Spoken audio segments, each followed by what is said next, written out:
जिन्होंने हमारे देश को आजाद कराया था, लेकिन बहुत अफसोस और बहुत शर्म की बात है उनका नाम हमारी बुक, हमारे लीडर्स का नाम हमारे बुक्स में नहीं आता।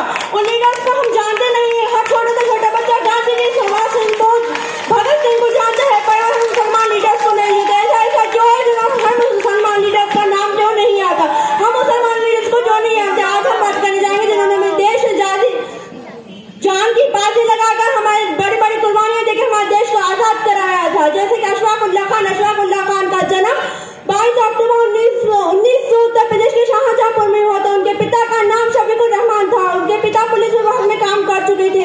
उन्होंने इस देश के लिए बहुत कुर्बानियां दी थी। अशफाक उल्लाह खान बहुत बड़े फ्रीडम फाइटर थे। उन्होंने इस देश के लिए बहुत बड़ी बड़ी कुर्बानियां दी थी।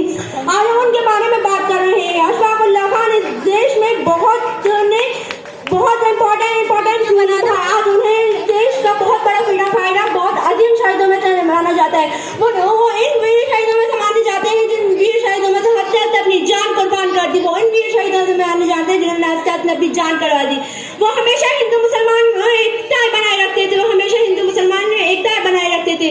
वो हमेशा हिंदू मुसलमान में एकता बनाए रखते थे। वो आखिरकार उन्हें 19 दिसंबर 1927 में उनकी फांसी फैजाबाद जेल में दे दी गई। आज भी वो हमारे देश में अजीम शहीदों में से कहलाया जाता है। अशफाक उल्लाह खान ने कुछ शब्द राम इस्माइल के साथ फांसी की अंतिम रात निकाले। जाऊंगा खाली